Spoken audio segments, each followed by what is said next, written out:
Seigneur Tout-Puissant, merci de cette joie qu'on a d'être avec toi, en toi, puis pour Christ, pour Jésus-Christ.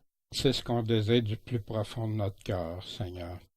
Puisses-tu nous conduire ce matin, diriger, que tes paroles résonnent en nous, Seigneur, mais résonnent de la façon que toi tu le veux. C'est toi qui as raison. C'est toi qu'on veut suivre, en ton saint nom. Maître, Seigneur et Sauveur, Jésus-Christ. Amen. Bien, la semaine dernière, on a vu le chapitre 14 de Jean. Je suis désolé, j'ai vu par la suite que j'avais été plus long. Euh, j'avais pas de timer, excusez, de chronomètre devant moi, puis j'ai étiré, fait que désolé pour ça. Merci de votre patience, votre bonté envers moi pour ça. Puis, mais j'avais un sujet qui me tenait tellement à cœur quand Jésus disait, qu'il était pour venir nous préparer un lieu, puis venir nous chercher. Puis de ne pas le dissocier de toutes les autres fois où la parole en parlait. Pas tous, mais une partie en tout cas qu'on a vu. Le lieu que Jésus prépare. Les critères que Jésus répète pour l'aimer ou non. Tu veux savoir c'est quoi l'aimer? Il nous les a dit. Celui qui m'aime m'obéit, obéit à mes commandements. Le consolateur, ce consolateur si important, puis qu'on va voir à la fin du chapitre 15, verset 16, pourquoi ce titre-là, consolateur aussi? Jésus certifie que ce que les apôtres ont écrit sont fiables à 100%. C'est qui va rappeler toutes les choses que Jésus leur a enseignées aux apôtres? C'est l'Esprit Saint. Fait qu'il y en a qui disent, ça a été rapporté, tradition orale et tout ça. Pas si j'écoute Jésus. Jésus dit que c'est l'Esprit Saint qui va tout leur rappeler, qui va tout leur dire la vérité. L'esprit de quoi? De vérité. Fiable à 100%. C'est tellement triste que beaucoup de chrétiens en sont venus à douter de la parole. Même Jacinthe me partageait qu'elle avait écouté quelque chose cette semaine, puis des pasteurs en formation, qui ont perdu la foi dans leur Bible ou dans les collèges bibliques. Terrible, terrible. Qui est le chemin, la vérité et la vie? Jésus-Christ.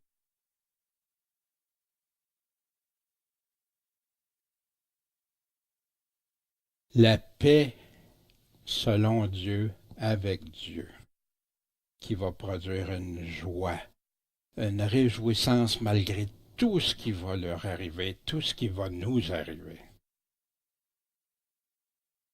Parce qu'on se concentre sur le royaume de Dieu. On cherche premièrement le royaume de Dieu et sa justice. Jésus annonce d'avance ce qui va arriver. Jésus connaissait, disait ce qui était pour arriver. On l'a vu déjà avec plusieurs sujets, dont l'avant-dernier était Judas, qui était pour le trahir et tout ça. Puis là, qu'est-ce qui s'en vient? Qu'est-ce qui va arriver? La trahison de Pierre aussi et tout ça. Puis là, on continue au chapitre que Jésus dit, « Je suis qui? Le vrai cep. » Qu'est-ce que c'est le cep? Le cep, c'est une vigne. Je suis la vigne. Mais pas seulement la vigne, la vraie. Et mon père est le vigneron. Une vigne, hein? C'est de là que vont partir les branches. Et les branches vont produire des fruits. Jésus prenait des exemples. Jésus a utilisé souvent des plantes comme exemple. On va en voir une tantôt, les paraboles des 4 semences. C'était connu. Tous pouvaient comprendre. Il n'y avait rien de si mystérieux et complexe, au contraire. des arbres, des semences. Les peuples comparaient à des arbres. On a aussi Paul qui compare à deux oliviers, l'olivier frêle, l'olivier sauvage, et tout ça. Fait que Jésus dit, moi je suis la vraie vigne. La vigne, c'est ce qui donne la sève, ce qui donne la vie. Puis le vigneron, il fait quoi, lui? C'est ce que Jésus va nous dire. Qu'est-ce qu'il va faire, le vigneron? Vous savez, le logo, l'image qu'on prend pour représenter Christ, pour Christ, avec Christ, en Christ. On a cette partie de branche de vigne. Nous, on n'est pas la vigne. Mais avec la croix puis la clé, c'est Jésus qui est la clé pour Christ. Fait qu'est-ce qui fait le vigneron?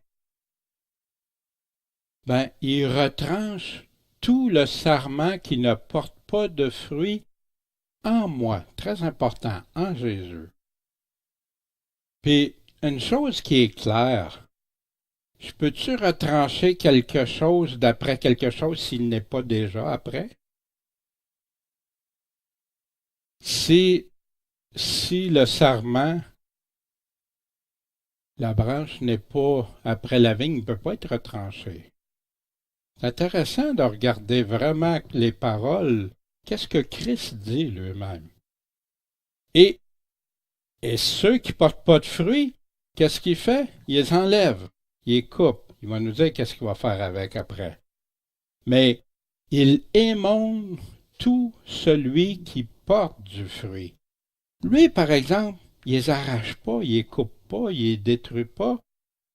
Par la suite, il va les émonder. J'aime le mot émonde, sort du monde pour moi. Mais vous comprenez que, mais pour moi, ça a été, ben oui, il émonde tout ce qui porte du fruit. Hein, tous nous autres qui font du jardinage, puis je pense à Gaston surtout aussi qui en fait beaucoup, qui en connaît beaucoup plus que nous dans le domaine, ben, connaît ces choses-là. Il émonde tout celui qui porte du fruit. Pourquoi? Pour qu'il porte plus de fruits. Hein? On le sait. Moi, je pensais au début, hey, plus qu'il y a de feuilles, plus qu'il y a de branches, waouh, waouh, waouh. Ouais, mais petits fruits ou pas de fruits pantoute. Hein? Ou pas beaucoup. Dans Hébreux, c'est suite. Mais celle qui produit des épines et des chardons est rejetée, est proche de malédiction, et sa fin, c'est quoi d'être brûlée? Pourquoi elle parle de ça? C'est pas nouveau, c'est pas un concept nouveau, on va aller voir ça, Jésus va nous en parler. 1 Jean 2, 19, il parlait, ils sont sortis d'entre nous, ils étaient attachés, ils étaient à la vigne, mais ils n'étaient pas d'entre nous, car s'ils auraient été d'entre nous, ils seraient demeurés avec nous. Mais c'est afin qu'il fût manifesté que tous ne sont pas de nous. C'est triste parce qu'on voit toutes sortes d'hérésies sortir, toutes sortes de choses à partir de ceux. Des gens même qui vont détruire la foi de ceux qui croient en Jésus, ou qui vont les amener à douter de ce que Jésus a dit. Puis il va émonder celui qui porte du fruit. Comment il fait ça? La Bible nous répond, si on regarde juste les textes, ce que la Bible elle-même affirme, la parole de Dieu affirme, car le Seigneur châtie celui qu'il aime, et il frappe de ses verges certains de ses fils qu'il connaît ou qu'il reconnaît, tous. Moi, pour ma part, amen, merci Seigneur, merci de m'avoir corrigé, merci de me corriger, puis merci des choses que tu vas me corriger à l'avance, Seigneur, parce que je le sais pourquoi tu le fais. Si vous souffrez, si vous endurez le châtiment, Dieu se présente à vous comme à des fils. Mais si je le rejette, ça, où ça va me conduire? Car quel est le fils que son père ne châtie pas? Quel père qui verra un enfant jouer avec un couteau dangereux, des des produits explosifs, produits chimiques, n'importe quoi, puis qui... Non. Moi, je me souviens quand j'étais tout jeune, puis j'ai été mettre le feu dans un petit poulailler avec mon petit frère. Ouais, j'avais peut-être 6 ans. Puis là, après avoir mis le feu, ben on allait, je prenais des petites chaudières, puis moi et mon frère, on allait pour éteindre ça. On aurait pu mettre le feu à tout. Quand mon père est arrivé le soir, il a pas dit, ben Daniel, tu sais, je te l'avais déjà dit, pas jouer avec le feu, tu sais, c'est dangereux pour toi, puis tout ça. Mon père m'a donné une bonne correction. Il a joué son rôle de père. Quand même qu'il m'a réexpliqué en long puis en large le danger, je n'avais pas la... Mais après, ouais, je m'en souvenais. Puis plus jamais après, j'ai rejoué avec le feu. Ben merci, j'en veux-tu à mon père pour ça? Merci, Seigneur. J'aurais pu me brûler moi-même, brûler mes frères, brûler la maison de ceux que j'aime, brûler... Voyez-vous?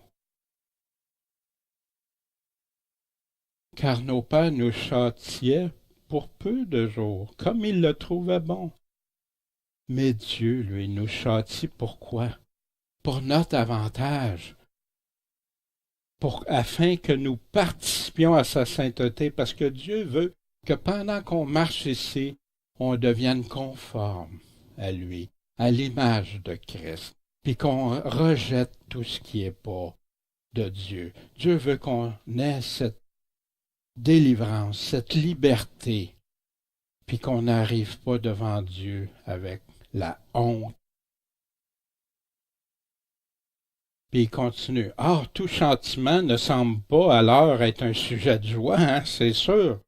Je me souviens des fois, moi j'en pleurais, j'en étais presque... Il n'y avait rien pour me relever, autre que la bonté de Dieu. Mais de tristesse, bien oui.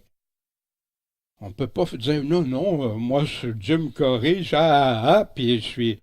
Non, quand il nous corrige, ça fait mal des fois. Mais ensuite, il produit un fruit. Intéressant, hein? La correction nous amène à porter du fruit. C'est important parce que Jésus nous parle de ça, des fruits ce matin.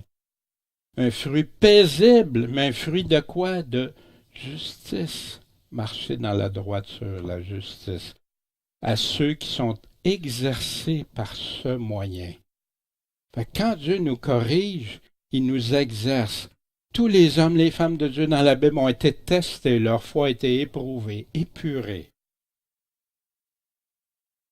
Jésus, ouais, mais pas dans le Nouveau Testament. Ah non, ça vient du Nouveau Testament, ce qu'on vient de lire, mais allons voir qu'est-ce que Jésus dit, les paroles de Jésus. Je reprends et je châtie qui? Tous ceux que j'aime. S'il ne me reprend pas, s'il ne me châtie pas, je peux-tu croire qu'il m'aime?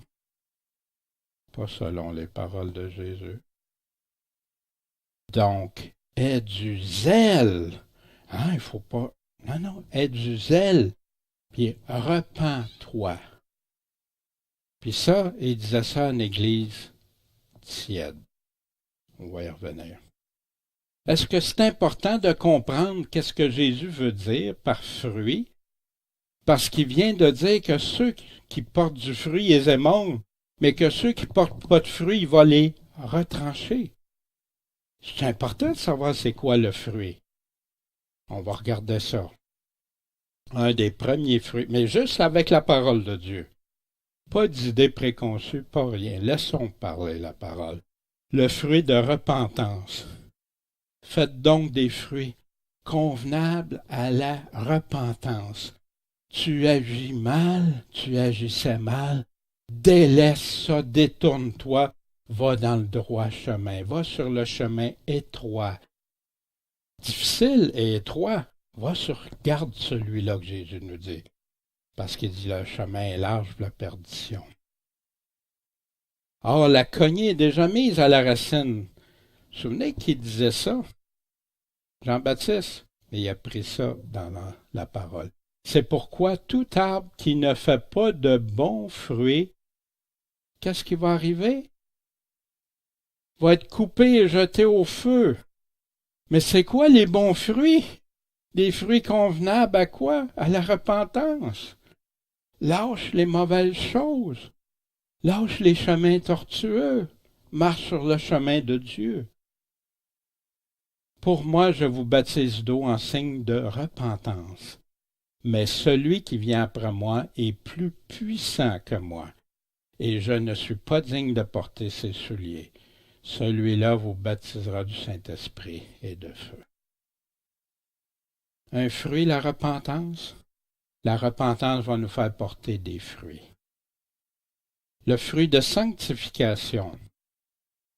Dans Romains, quel fruit donc aviez-vous alors des choses dont maintenant vous avez honte? Remarquez, j'avais honte. Il y a des choses, moi, que j'ai honte. Seigneur, devant Dieu, devant mes frères et sœurs, devant la honte de ce que j'ai fait. Mais il dit, maintenant, vous avez honte. Il y en a qui disent, il ne faut jamais avoir honte. Non, c'est ça qui t'amène la tristesse, qui te conduit à la repentance. Puis quand j'y repense, qu'est-ce que vous pensez que ça fait? Plus jamais je veux faire ça. Plus jamais je veux retomber dans ça. Mais si j'ai pas honte, c'est pas grave, Dieu a tout pardonné. Fait que non, mais c'est pas ça que Paul dit. Les choses que vous aviez alors, c'est dans le passé. C'est pas dans le présent, ça devrait pas être dans le présent. Vous avez honte. Certes, leur fin, c'est quoi? La mort. Oh ben, la mort, hein, comme Adam et Ève sont morts spirituellement avant de mourir aussi à l'après. Mais maintenant que vous êtes dans le péché, vous tolérez le péché, vous restez dans le péché, affranchis du péché, délivrés du péché, libérés du péché, et par contre asservis où? À qui? À Dieu. Comment les gens peuvent dire tu peux continuer à vivre dans le péché et être asservi à Dieu? Vous avez votre fruit. C'est dans quoi votre fruit? Un fruit, c'est un produit. C'est ce que l'arbre produit. C'est ce que la vigne produit. C'est ce que les choses que tu vas faire vont produire. Même, c'est écrit le fruit des entrailles.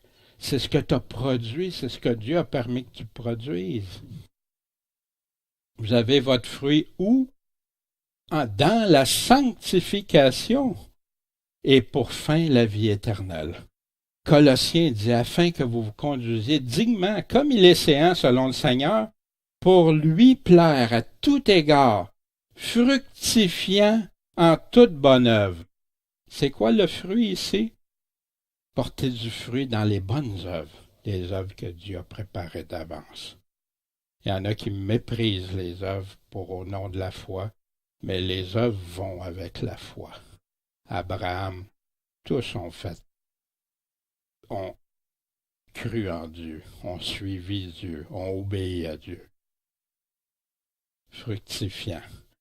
À date, on voit les fruits, repentance, sanctification, le fruit de l'esprit. Souvent, les gens associent juste ça au fruit de l'esprit. Mais est-ce que c'est le seul fruit que l'Évangile nous parle? Mais allons voir. Le fruit de l'esprit, c'est quoi? La charité, la joie, la paix, un esprit patient, persévérant, pas immédiat toujours tout de suite, la bonté, la bénéficence, la fidélité, la douceur, la tempérance. Éphésiens 5.9, Paul revient, puis il précise, car le fruit de l'esprit consiste en toute de bonarité ou bonté, qui est justice et vérité. Est-ce que ça fait partie du fruit des fruits que Jésus veut qu'on porte? Mais je crois à 100% de repentance, de sanctification, de fruits d'esprit. À quoi ça nous apporte? La bonté, la justice, puis quoi? La vérité. Il y en a qui disent la bonté, la justice, oui, mais vérité devient secondaire. Ou la vérité comme moi, je pense que c'est. Mais c'est pas ça, c'est la vérité de Dieu. Le fruit de justice, dans Philippiens 1,11, étant rempli de fruits de justice, qui sont par Jésus-Christ. Ces fruits de justice-là, tu ne peux pas les faire en dehors de Jésus-Christ. À la gloire et à la louange de Dieu. La sagesse qui vient d'en haut, Jacques nous dit, est premièrement, la première chose, la sagesse d'en haut est pure. Pas de magouillage, pas d'hypocrisie, pas de péché, pas rien dans ça. C'est pur. Ensuite, pacifique, modérée, traitable, pleine de miséricorde et de bons fruits, ne faisant point beaucoup de difficultés et sans hypocrisie. Reste simple avec le Seigneur, reste intègre, reste honnête. Tu vas porter les bons fruits de Dieu. Or, le fruit de la justice se sème dans la paix pour ceux qui s'adonnent à la paix. La paix en Dieu, la paix avec Dieu, la paix pour Dieu. Ça veut-tu dire qu'il n'y aura pas des adversaires? Paul en a eu des adversaires, Jacques en a eu des adversaires, ils en ont tous eu. Quand ça a été le temps, ils ont mis clair, c'est écrit dans la parole de Dieu, ils ont suivi d'aimer son prochain, mais ils ont suivi d'avertir, ils ont suivi de les informer puis de protéger les frères et sœurs qui allaient être influencés par eux. Les fruits des lèvres, le fruit des lèvres, offrons donc par lui sans cesse à Dieu un sacrifice de louange, c'est-à-dire le fruit des lèvres, en confessant son nom, en avouant son nom. Puis vous savez, dans le temps que ça a été écrit, ça, les gens mouraient pour confesser le nom de Christ. Aujourd'hui, la même chose dans plusieurs pays. Plus de 50 pays sont persécutés pour leur foi en Jésus-Christ. Ici, c'est très sommaire, on rit de nous autres, on va dénoncer des choses, on va faire des choses, mais jamais comme ça arrive à nos frères, nos sœurs, présentement. Porter du fruit.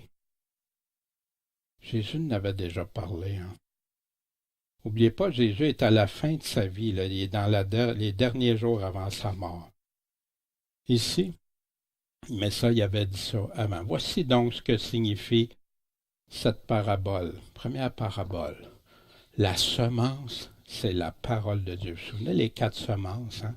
Puis là, il va nous expliquer. Je suis tellement heureux que les disciples aient posé la question. Explique-nous, c'est quoi? Ceux qui ont reçu la semence le long du chemin, qui ont reçu la parole de Dieu, ce sont ceux qui l'écoutent la parole. Ils écoutent la parole, mais ensuite vient le démon.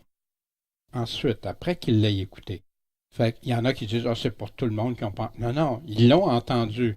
Mais le malin vient chercher de leur cœur la parole de peur qu'en croyant, ils soient sauvés.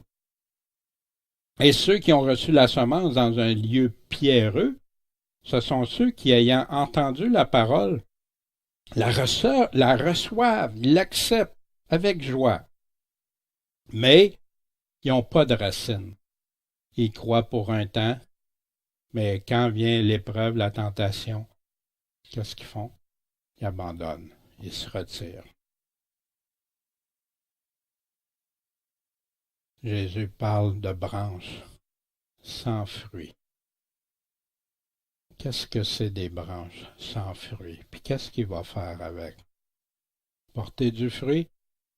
Ce qui est tombé dans des épines, ce sont ceux qui, ayant entendu la parole et s'en étant en allés, sont étouffés. La parole est là, mais est étouffée.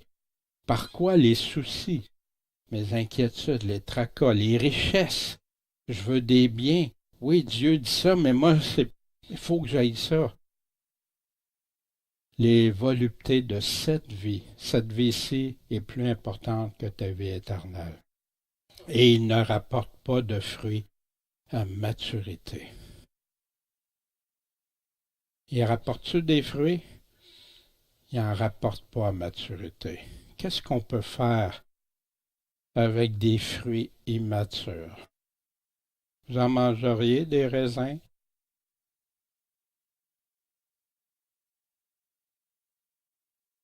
Vous pourriez en manger, mais attendez-vous aux conséquences après. Mais ici, quand Jésus parle de fruits, il y en a juste une catégorie qui porte les fruits. Comme Jésus dans Jean 15 nous dit, ceux qui portent des fruits, Dieu va les émonder. Mais ceux qui ne portent pas de fruits, ils vont retrancher le bon fruit. Puis il continue, mais ce qui est tombé dans une bonne terre, la parole qui est tombée dans une bonne terre, ce sont ceux qui, ayant entendu la parole, la gardent, la retiennent dans un cœur honnête et bon. Et, étrangement, ce qu'on entend des fois, le Nouveau Testament est rempli de personnes qui ont vécu dans la justice, la bonté, dans l'Ancien Testament, Noé, dans des choses. La parole dit qu'ils vivaient selon Dieu. Mais ils ont péché, mais ils se sont repentis puis ont marché dans la voie de Dieu. Ils ne sont pas restés dans un cœur malhonnête puis dans un cœur mauvais. Puis qu'est-ce qu'ils font? Ils retiennent dans un cœur honnête et bon et rapportent quoi? Du fruit avec patience, avec persévérance. Fait que ceux qui rapportent du fruit, c'est la seule catégorie qui remplisse ce que Jésus dit dans Jean 15. Même type d'exemple. C'est qui porte du fruit? Jésus l'a précisé, justement, dans Matthieu 13, 22. Celui qui a reçu la semence entre les épines, c'est celui qui écoute la parole, mais l'inquiétude pour les choses de ce monde, la tromperie des richesses, étouffe la parole et elle devient, comment? Infructueuse, sans fruit. Oui, c'est le même passage, mais dans un passage parallèle dans Matthieu. J'ai regardé la même chose pour qu'on voit bien que c'est la même chose. Mais celui qui a reçu la semence dans une bonne terre, c'est quoi la différence? Lui aussi, il écoute la parole, il la comprend. Ah, c'est impossible, la parole est tellement confuse. C'est pas vrai, c'est pas vrai. Jésus dit que c'est ses paroles qui vont nous juger. Il nous laisserait sa parole confuse? Non. Mais l'homme a rendu ça confus. L'homme a même joué dans les versions de Bible pour rendre ça confus. Il y en a qui auront à répondre des choses terribles. Qui la comprend et quoi? Porte du fruit. Et produit, il y en a un qui en produit 100, il y en a un de 60, puis il y en a un 30. Chacun selon la capacité que Dieu nous donne. Fait que dites-moi, c'est important de comprendre, porter du fruit. Regardez ici. Il porte du fruit. Ici, là, ça devient quoi? Sans fruit. Ici, du fruit. Voyez-vous, Jésus a parlé clairement. Mais qui va être émondé? Celui qui porte du fruit. Qui va être retranché? Celui qui ne porte pas de fruit. Est-ce qu'il y a quelque chose de... Mais la théologie moderne a changé beaucoup de choses. Ou ceux qui s'appuient sur des pères de l'Église, au lieu d'aller se fier sur les paroles même. Quand je suis pour Christ, tu sais quoi qui a changé, moi, la philosophie qui m'a changé la façon de voir l'Écriture? C'est Christ qui a raison. Pas ce que les hommes en disent, ce que Christ dit. Fait qu'en restant attaché à Christ, ses paroles, il n'y en a plus de confusion. J'ai plus de place à de la théologie qui va me faire réduire l'impact ou les conséquences des paroles de Jésus dans ma vie. Je veux ses paroles. Ma foi doit venir de ce que j'entends doit venir d'où? Des prédications, des discours, de la théologie, de quoi? La parole de Dieu seulement. Puis quiconque ajoute peut être trouvé menteur. Wow! Si, condition, vous demeurez en moi, et que quoi? Mes paroles demeurent en vous. On peut se séparer un de l'autre? Demandez tout ce que vous voudrez, puis il vous sera fait. Souvent, ces paroles-là sont séparées des fruits avant. Mais ça va ensemble. Fait que c'est comme ça qu'ils réussissent à dire que quelqu'un qui porte pas de fruits est sauvé pareil. Mais c'est pas ce que j'ai vu, ce que Jésus dit. Mais écoutez pas moi, on va écouter ce que Jésus dit. Qu'est-ce qui a changé ma perspective? En ceci, mon Père est glorifié. Comment que Dieu est glorifié qu'on porte beaucoup de fruits? C'est important d'avoir regardé les fruits du Nouveau Testament. C'est quoi qui veut dire porter du fruit? Et vous serez alors mes disciples. Pourquoi on ne met pas une grosse emphase sur identifier clairement les fruits? De montrer aux gens qu'est-ce qu'il y en est vraiment, puis qu'ils puissent regarder qu'est-ce que Jésus dit. Moi, mon éternité dépend de quoi? Des paroles de Jésus. Et ça m'attriste tellement quand je vois qu'il y en a qui déforment les paroles simples qu'un enfant comprend de Jésus. Portez du fruit, offrons donc sans cesse à Dieu par Jésus un sacrifice de louange, on l'a vu tantôt, c'est-à-dire le fruit des lèvres qui confessent son nom. Puis la sagesse, le bon fruit. Vous vous souvenez de ça? Vous êtes déjà nets par la parole que je vous ai enseignée. On revient au verset 3. Demeurez en moi et moi en vous. Comme le sarment, comme la branche peut pas de lui-même porter de fruits. Essaye ça. Coupe une branche. Puis regarde à la fin de l'été, ça va t'amener du fruit. S'il ne demeure au cep, à la vigne, vous ne pouvez aussi si vous ne demeurez en moi.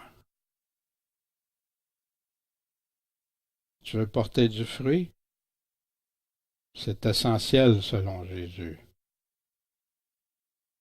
Puis c'est celui qui garde ses commandements demeure. Tu te demandes c'est quoi demeurer en moi, demeurer en Dieu? Jean nous dit, Jean avait très bien compris, il nous écrit dans la première épître, chapitre 3, 24, celui qui garde ses commandements demeure en Dieu, et Dieu en lui. Et nous connaissons qu'il demeure en nous par l'Esprit qu'il nous a donné. Il vient nous le confirmer dans notre cœur. Il n'y a personne qui peut enlever ça. Si vous ne demeurez en moi, si vous ne restez pas attachés à la vigne, au cep, vous allez porter du fruit? Impossible. Puis sans fruit, on est coupé. Ça, c'est Jésus qui a dit ces paroles-là. Puis je sais qu'il y en a pour eux, ça ne marche pas. Non, ça va contraire à notre théologie, à notre salut, à tout ça. Mais moi, avant d'écouter des hommes, maintenant, j'écoute ce que Jésus dit. Puis c'est ce que je souhaite à tous ceux qui nous écoutent aussi. Écoutez Jésus. Pas être en accord avec moi, c'est pas. Je mets mon cœur devant Dieu à chaque fois avant de parler, avant de dire des choses. Seigneur, pas aller plus loin que toi, mais pas aller en deçà de toi. Pas amplifier, mais pas rétrécir tes paroles. Seigneur, tu nous as donné, tu as choisi de nous parler dans des mots qu'on comprend, pour qu'on comprenne. Je suis le cep, la vigne, et vous êtes les sarments. Celui qui demeure en moi porte beaucoup de fruits, car en dehors de moi, vous ne pouvez rien produire. Rien produire, ça veut-tu dire que tu ne seras pas capable de rien faire? Non, non. Vous ne pourrez rien produire des fruits de Dieu. C'est de ça qu'il est en train de parler. Tu peux évangéliser, tu peux faire plein d'affaires, mais si c'est pas pour Dieu, ça vaut quoi? Si c'est pas selon Dieu, dans la volonté de Dieu. Si quelqu'un ne demeure pas en moi, pour demeurer, il faut que tu sois déjà là. Il est jeté dehors comme le sarment et il sèche. Puis on l'amasse et on le met au feu et il brûle. Savez-vous, Jésus nous a avertis beaucoup de fois. Beaucoup de fois, puis on va en voir quelques exemples. À ceux qui entendent, que celui qui a des oreilles entende. Entende quoi? Entendre les mots de Jésus. Qu'est-ce qu'il dit, Jésus? Est-ce qu'il dit que si je porte pas de fruits, c'est correct pareil? Comment tu peux en venir à contredire Jésus pareil, d'une telle façon, à mépriser les paroles de Jésus? Il sera jeté au feu. Quand est-ce que Jésus a utilisé ces paroles-là? Réfléchissons un peu. D'autres exemples, quand Jésus parle des talents, celui qui a reçu, ceux qui ont reçu des talents, puis il dit ceux qui en ont eu, puis en ont produit d'autres. Il y en a un quand il y en a eu un, l'autre en a eu 5, l'autre 10, ou il y a d'autres ailleurs qui donnent un autre chiffre. Mais celui qui pense avoir, que son talent, son fruit, il l'a pas produit, il n'a pas fait produit de fruit. Il l'a caché parce que je savais que tu étais sévère. Arrachez-le, jetez-le au feu. Et allez voir les paroles de Jésus. Puis comment on peut dire à quelqu'un qui est sauvé sans produire les fruits de Dieu? Fruits de repentance, fruits de sanctification, tous les fruits que le Nouveau Testament nous enseigne. Il y en a qui enseignent même que tu peux prendre la marque de la bête puis être sauvé après pareil. En tout cas, il y a tout qui passe aujourd'hui, tout. Puis des hommes de Dieu très populaires qui affirment ces choses-là. Les vierges folles puis les vierges sages. Les folles, là, ils attendent aussi. Mais la porte est fermée. Pas de deuxième chance. Veillez et priez, qui nous dit. Les serviteurs utiles et inutiles. Utile qui va donner la nourriture au temps convenable. Même quand ça brasse, qu'il arrive n'importe quoi, même si le monde est contre ça. Puis le serveur inutile qui retourne, comme dans le monde. Ben, qu'est-ce qui arrive à cet inutile-là? Il dit, jetez-le dehors avec les hypocrites, où il va y avoir des pleurs et des graissements dedans. Pourtant, c'est quelqu'un qui parlait de Jésus, quelqu'un qui annonçait Jésus. Il n'a pas persévéré, il n'a pas porté du fruit jusqu'à la fin. Les tièdes, je vous vomirai de la bouche. C'est pour ça tantôt qu'on lisait « Aie du zèle, repens-toi, porte du fruit. Je reprends et je châtie ceux que j'aime. » Mais il y en a que Jésus veut reprendre et châtier, mais il le rejette comme ces tièdes-là. Ça sera pas, ils ne feront pas partie des vainqueurs. Ceux qui disent Seigneur, Seigneur, quand est-ce qu'on t'a vu avoir faim? Quand est-ce qu'on t'a vu? Est-ce qu'on n'a pas parlé en ton nom, prophétisé, même fait des miracles et tout? Je vous reconnais pas. Et ainsi de suite. Les paraboles de Jésus nous expliquent les choses très clairement. Mais un voile, moi j'ai eu un voile pendant une période, que je comprenais plus la portée des paroles simples de Jésus parce que j'avais un bagage théologique qui venait avec. Plus maintenant. Maintenant, Seigneur, qui que ce soit qui dise quelque chose qui contrarie les enseignements, non, Sépare-toi, qu'il nous dit.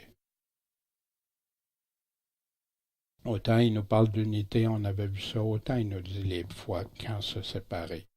Pas parce que ça fait notre affaire ou pas, pour qu'est-ce que Dieu dit. Comme le Père m'a aimé, ainsi je vous ai aimé. Fait demeurez dans mon amour. Pourquoi, si les apôtres l'aimaient, il est obligé de leur dire de demeurer, de rester? Puis là, il va le donner, là.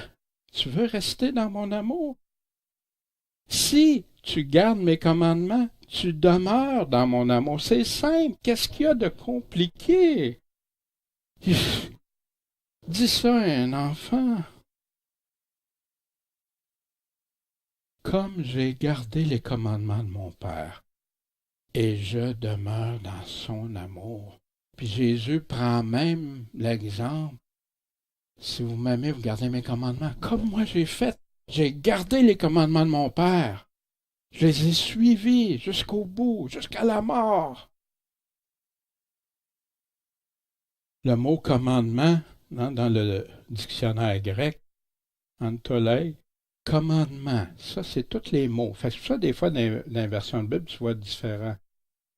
Commandement, parole, la parole, les préceptes, ordre, loi. Des fois, il y en a qui mélangent la loi de l'Ancien Testament puis la loi de Christ. Non, la loi de Christ, c'est ses commandements, c'est ce qu'il a dit, sa parole. Ce qui est prescrit, ordonnance, une commande, un précepte, une injonction. Dites-moi, est-ce qu'on peut dire après ça que les commandements, c'est une option en regardant la définition? C'est optionnel pour être sauvé? Parce que tu es légaliste, parce que tu veux vivre selon la loi? Ben, j'ai un grave problème si c'est ça. Parce que Jésus lui-même me dit de garder ses commandements. Plus tard, il va nous parler de mon commandement. Mais il n'en parle pas de juste un commandement. Voyez-vous la distinction, la différence? Aimer et demeurer en Jésus. Vous vous souvenez, chapitre 14. Celui qui a mes commandements et qui les garde, persévère, reste dedans. C'est celui-là qui m'aime, et celui qui m'aime sera aimé de mon Père, je l'aimerai, je me manifesterai. Puis il dit, tu veux dire que tu es en relation avec Jésus? Celui qui ne m'aime pas ne garde pas mes paroles. Comment tu peux dire à quelqu'un, je suis en relation, c'est la relation avec Jésus? Oui, c'est très vrai, on a besoin d'une relation avec Jésus. Mais sans garder ses commandements, ses paroles, puis je peux être en relation, je choisis qu'est-ce qui fait mon affaire. Abominable, ça contredit carrément ce que Jésus dit. Et la parole que vous entendez n'est pas ma parole, mais c'est celle du Père qui m'a envoyé. Fait que quand vous méprisez Jésus, quand vous méprisez la parole de Jésus, vous méprisez Dieu lui-même, le Père. Puis dans Hébreux 5:9. Ayant été consacré, Jésus a été l'auteur du salut éternel. Mais à qui ce salut éternel? Pour tous ceux qui lui obéissent. C'est clair? Clair. Je vous ai dit ces choses afin que ma joie demeure en vous. Qu'est-ce que tu penses si tu abandonnes le Seigneur? Tu vas avoir la joie de Dieu? Non, tu vas avoir la joie du monde, peut-être. Hein? Oh, je suis libéré, je peux faire à ma tête, hein? Je suis libre. Tu n'auras pas la joie de Dieu, en tout cas. Ça va être la joie du monde. Que votre joie soit parfaite, accomplie, réalisée en vous. Puis plus tu vieillis, plus tu matures dans les voies de Dieu, plus tu le ressens. Puis que tu te rends compte que ton bonheur, ta joie, c'est pas parce que les affaires du monde. C'est en Dieu. Puis que tu as la confiance de ce qui va arriver plus tard. C'est pour ça que Paul pouvait dire qu'il avait combattu le bon combat malgré toutes les persécutions qu'il a vécues. C'est ici mon commandement, que vous vous aimiez l'un l'autre comme je vous ai aimé. On peut-tu dire, parce que là, il dit mon commandement, que c'est plus ses commandements? Mais non, c'est un des commandements. Est-ce qu'on peut dire maintenant on n'a plus besoin d'aimer Dieu de tout son cœur, son âme, sa pensée, parce qu'on dit c'est ici mon commandement? Voyez-vous? Non, Jésus nous a donné plusieurs commandements. Le Père avait dit, celui-ci est mon Fils bien-aimé, écoutez-le. Aimez, vous aimez comme je vous ai aimé. Comment Jésus a aimé ses disciples? Puis est-ce que Jésus laissait passer quand il était dans l'erreur ou dans le mensonge? Non, il les ramenait. Quand ils étaient fidèles, il les encourageait, comme on a besoin, nous aussi. Personne n'a un plus grand amour que celui-ci, savoir quand quelqu'un expose sa vie pour ses amis. Jésus l'a fait. Mais il dit, aimez-vous les uns les autres comme moi. Nous autres aussi, est-ce qu'on est prêt à donner notre vie pour des frères? Vous savez, quand il y a eu dans la période que la Bible était interdite, que ceux qui se faisaient prendre avec la Bible se faisaient brûler avec la Bible autour d'eux dans les années 1500, 1600. Ben, plein de frères chrétiens sont morts pour ne pas dénoncer d'autres qui savaient qu'ils apportaient la parole de Dieu ailleurs. Est-ce que vous pensez qu'ils avaient bien compris ce passage-là? Puis ceux d'aujourd'hui, on a des frères qui vont dans des pays persécutés comme des agents secrets, parce que s'ils se font prendre, c'est fini. Pensez-vous qu'ils vont dénoncer? Ils le font par amour pour Christ. Ils aiment leurs frères, leurs sœurs. Mais à la fin, Jésus dit qu'il y en a beaucoup qui vont se trahir les uns les autres. Les frères vont se trahir les uns des autres. Ceux qui n'auront pas veillé et prié vont devenir les pires traîtres. Ceux qui vont abandonner quand la persécution, la tentation arrive. Vous serez mes amis si vous faites seulement mon commandement. Voyez-vous encore? Jésus reconfirme toujours. Si vous faites tout ce que je vous commande. Fait que c'est clair, parce qu'il y en a qui vont utiliser mon commandement, puis ils veulent dire que tout l'Évangile obéir à Jésus, c'est juste là. Non, c'est majeur, c'est fondamental, mais Jésus n'a pas dit, mais maintenant laissez faire tout le reste. Au contraire, tout ce que je vous commande. Je vous appelle plus serviteur. Ben oui, il était ses serviteurs, hein, même quand il leur lavait les pieds, puis il les a montrés, tu sais, tout ça. Parce que le serviteur, c'est pas ce que son maître fait. Mais je vous ai appelés mes amis. Pourquoi? Parce que je vous ai fait connaître tout ce que j'ai entendu de mon père. Je n'ai rien caché, mes amis. Avec des amis, tu vas dire. Avec tes employés, un patron ne dit pas nécessairement tout. Mais s'il y a des amis, il va leur dire. Voyez-vous la différence? Mais tout, encore. C'est pas vous qui m'avez élu, mais c'est moi qui vous a choisi. Élu, c'est choisi. Et qui vous ai établi. Pourquoi? Dans quel but? Afin que vous alliez partout et que vous produisiez du fruit. Tiens. Et que votre fruit soit temporaire, que vous en fassiez une partie ou permanent, afin que tout ce que vous demanderez au Père en mon nom, il vous le donne. Dieu dit qu'il répond toujours au juste. Peut-être pas nécessairement de la façon qu'on s'y attend, mais il écoute avec des oreilles attentives, puis il répond aux besoins. C'est selon sa volonté, il le fait. Puis penses-tu que quand tu produis du fruit, tu es prêt à risquer ta vie, tu as fait plein d'affaires pour Dieu, pour produire du bon fruit que Dieu va te laisser sans te répondre, sans accomplir. Puis même si tu meurs, même si le grain meurt, que ça produise un fruit encore plus grand. C'est arrivé à des missionnaires. Il n'y a personne qui s'est converti pendant qu'il était là, c'est après qu'il est mort qu'ils se sont convertis. Je vous commande ces choses afin que vous vous aimiez l'un l'autre. Wow! Si le monde vous hait, sachez que j'ai été haï avant vous. J'ai été haï, moi. Jésus était là. Le plus grand, l'homme le plus juste, le plus parfait sur la terre, celui qui a fait du bien à tous. Si vous auriez été du monde, le monde aimerait ce qui serait le sien, qui serait sien à lui. Mais parce que vous n'êtes pas du monde, je vous ai élu du monde, je vous ai choisi du monde. À cause de cela, le monde vous hait. Souvenez-vous de la parole que je vous ai dite, que le serviteur n'est pas plus grand que son maître. S'ils m'ont persécuté, ils vous persécuteront aussi.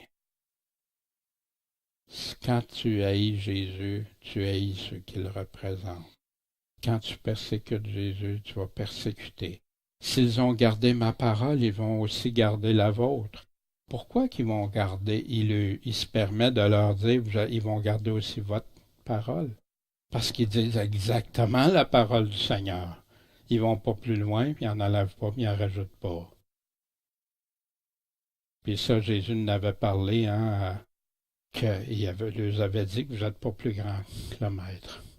Puis même le lavement des pieds était un des exemples frappants de ça. Mais ils vous feront toutes ces choses à cause de mon nom, parce qu'ils ne connaissent pas celui qui m'a envoyé. Puis la parole nous dit, Paul en parle à Timothée, 2 Timothée 3,12. Or, tous ceux qui veulent, il y a un choix, une volonté, vouloir vivre selon la piété en Jésus-Christ, souffriront persécution. Combien vont souffrir la persécution, ceux qui aiment Jésus? Il nous dit tous ici, tous ceux qui veulent vivre dans la justice, dans ne pas embarquer dans des choses injustes ou malhonnêtes, ou frauder, ou embarquer avec la gang, être de la gang, puis faire comme les autres. Ça va déranger. Si quelqu'un enseigne autrement et ne se soumet pas à quoi? Aux saines paroles de qui? De notre Seigneur Jésus-Christ et à la doctrine, l'enseignement de Jésus qui est quoi? Selon la piété. Si tu marches pas dans le... Il y en a qui affirment que tu peux être sauvé sans la piété. C'est terrible, terrible. Ça rend les gens tièdes, des gens qui vivent dans le péché, puis que c'est pas grave, le Seigneur m'aime. Mais toi, aimes-tu le Seigneur? Il te le dit comment l'aimer, de lui obéir, de le suivre. Mais toi, ô homme de Dieu qui dit à Timothée, fuis ces choses, recherche quoi? La justice, la droiture, la piété. Oui, la piété, la foi, la charité, la patience, la douceur. Il dit ça à qui? À Timothée, qui établissait des pasteurs d'église, des anciens d'église. Wow! Quoi qu'il a besoin de dire ça à lui? Voyez-vous? C'est pas rien, ça. Si on prend les paroles de Dieu au sérieux, si on veut l'écouter, si on veut l'entendre, être pour Christ, en Christ, avec Christ, c'est ce qu'il dit qui va déterminer les choix de notre vie. Si je ne serais pas venu, je ne leur aurais pas parlé, il n'y aurait pas de péché. Mais maintenant, ils n'ont pas d'excuse pour leur péché. Celui qui me hait est aussi mon Père. Là, il se fait égal. Si je n'aurais pas fait parmi eux les œuvres qu'aucun autre n'a faites, il n'y aurait pas de péché. Mais maintenant, ils les ont vus, et toutefois ils ont haï, et moi, et mon Père. On se souvient, on a vu ça dans un chapitre précédent. Mais c'est afin que la parole qui est écrite dans leur loi, ils m'ont haï sans sujet. C'est intéressant parce que la loi ici, on verra ça à un moment donné, la loi, c'est dans les psaumes qui citent ça. Il y a dans d'autres livres aussi qui ne viennent pas du Pentateuque, comme on m'avait dit que c'était juste ça, la loi. Psaume 109, 3. Et des paroles pleines de haine m'ont environné. Ils me font la guerre sans cause. Au lieu que je les aimais, ils ont été mes ennemis. Ça arrivait à Jésus, puis ça arrive à ceux qui, même on aime des personnes, mais ils nous haïssent, ils nous prennent en grippe d'une façon terrible. Mais moi, je n'ai fait que prier en leur faveur. Voyez-vous l'attitude du chrétien? Même si on n'est pas d'accord, même si on voit qu'ils disent, on prie pour eux. On les haït pas, on n'est pas en guerre contre eux, mais on défend la doctrine de Christ. Ça, c'est différent. Ils m'ont rendu le mal pour le bien et la haine pour l'amour que je leur portais. Puis là, Jésus, après leur avoir dit qu'il était pour être maltraité comme Jésus l'a été et le serait.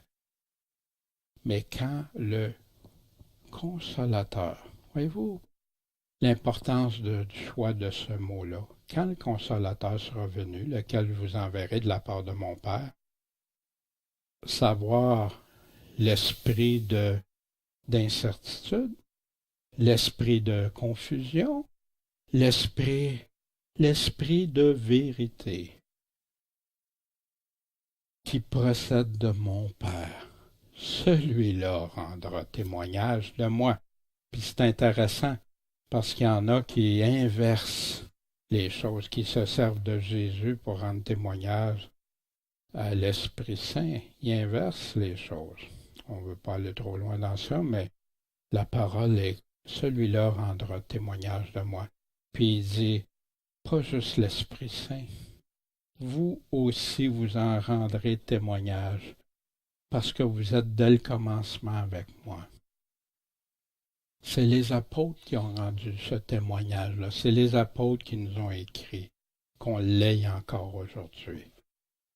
Inspiré à 100% de Dieu. Dans les réflexions d'autrefois, celle-ci qui vient de la Bible Osterwald 1744, je crois, où il y a eu quelques petites révisions. Voici les réflexions qu'il y a à faire sur les 4 parties de ce chapitre. La première, qui contient la similitude du cep et des serments, tend à nous apprendre combien l'union que les fidèles ont avec Jésus-Christ est étroite et avantageuse. Elle marque tout notre bonheur dépend de cette union. Le bonheur en Dieu. Qu'il faut avoir part à l'esprit et à la vie de Jésus pour porter des fruits. Ouais, il faut faire comme Jésus, participer avec Jésus, qui tendent à la gloire de Dieu et qui répondent à l'avantage que nous avons d'être ses disciples, et que ceux qui ne lui sont pas unis par la foi et qui ne portent pas de fruits seront retranchés et jetés au feu comme des sarments inutiles. La seconde partie de ce chapitre nous enseigne que dans notre grand principal devoir est de demeurer dans l'amour de Jésus-Christ, de garder ses commandements et surtout de nous aimer les uns les autres, nous proposant pour cet effet sans cesse l'exemple du grand amour qu'il nous a porté et qu'il l'a engagé à mettre sa vie pour nous. Je ne sais pas quand vous lisez ça si ça vous édifie. Moi, ça m'édifie de voir que des hommes n'ont pas tout seuls à penser qu'aujourd'hui l'Évangile dilué amène les gens ailleurs qu'à la véritable parole de Jésus. Ce que Jésus-Christ disait aux apôtres qui les avaient choisis pour aller établir son règne dans tout le monde est une preuve bien claire de la divinité de l'Évangile. Pourquoi? Puisque la prédication a été suivie de la conversion de tant de peuples. Imaginez, il a écrit ça dans les années 1700. Aujourd'hui, ça doit être encore plus loin. Mais nous devons aussi considérer que Jésus-Christ nous a élus et appelés afin que nous portions les fruits de la sainteté et que nous travaillions chacun de nous de tout notre pouvoir à avancer sa connaissance et son règne. La dernière partie de ce chapitre nous apprend 2 choses. 1, que le monde est souvent ceux qui aiment Jésus-Christ et qui vivent selon la piété, mais qu'il ne faut pas le trouver étrange, parce que notre Seigneur a été aussi exposé à cette haine du monde.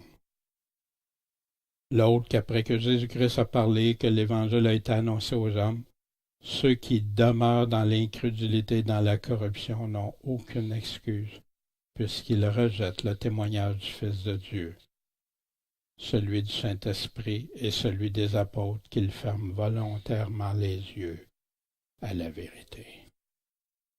Quelle tristesse. Pour aujourd'hui maintenant, on est à la fin. Jean chapitre 15 parle de fruits, de production, de ce que Dieu accepte, ce que Dieu rejette, de ce que Dieu nous rend comme croyants. Est-ce qu'on le croit? Question. Peux-tu définir ce que veut dire porter du bon fruit? Mais selon la parole, mais la parole dans son contexte et dans son pantexte, qu'on parlait dans tout, il nous explique c'est quoi produire du fruit. Est-ce que toi, tu peux le définir? Si jamais tu as de la difficulté à définir, prends ta Bible, prends une concordance, regarde où il parle de fruit, produire du fruit. Puis mets ça devant Dieu, entre toi et lui, puis examine.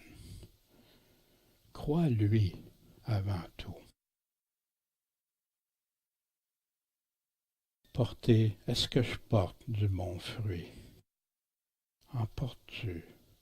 Mais c'est fruits à lui que lui a définis, pas ceux que moi je veux, que je choisis. Quand et combien de fois as-tu été émondé par le Seigneur? Ça date de quand? Combien de fois? Ça nous fait peur au début, mais qu'on est heureux après. Puis, plus qu'on est émondé, plus les voiles s'enlèvent, plus nos incertitudes, plus, wow, Seigneur, en assurance, wow, quels fruits en sont sortis. C'est triste parce que quand on regardait la parabole des 4 semences, il y en a que la correction de Dieu, les épreuves, les tentations vont les faire abandonner la foi. On doit veiller et prier jamais que ça arrive, au contraire, qu'on suive notre Maître. Demeures-tu en Jésus selon ses critères qu'il nous a donnés? Obéir, demeurer dans ses paroles, garder sa parole, puis porter du fruit en permanence. Ce matin, je crois que le chapitre de Jean 15 nous amène à une sérieuse réflexion. Quel fruit! De grâce, laissez pas passer la semaine sans aller examiner ça. Chacun pour soi. Je vous le dis, Jésus a été clair dans ça. Jésus est clair. Puis c'est pas confus si tu mélanges pas ça avec d'autres idées, des enseignements ou des choses. Écoute juste qu'est-ce qu'il dit. Bon Père Céleste, merci de ce privilège qu'on a d'avoir ta parole, d'avoir ce que toi tu nous dis, ce que tu nous as laissé. Tu as les paroles de la vie éternelle. À qui irions-nous? Pierre l'a bien identifié, Seigneur. Je te prie pour chacun de nous que tu nous amènes à examiner, Seigneur, puis à s'assurer qu'on porte du bon fruit pour toi. Puis le bon fruit selon tes critères et non ceux du monde ou ceux de d'autres, mais les tiens. Donne-nous cette sagesse, accorde-nous cette bonté, Seigneur, que tu utilises de grande bonté envers nous et tous ceux qui nous écoutent aussi. Béni sois-tu, Seigneur Jésus-Christ, Maître, Seigneur et Sauveur.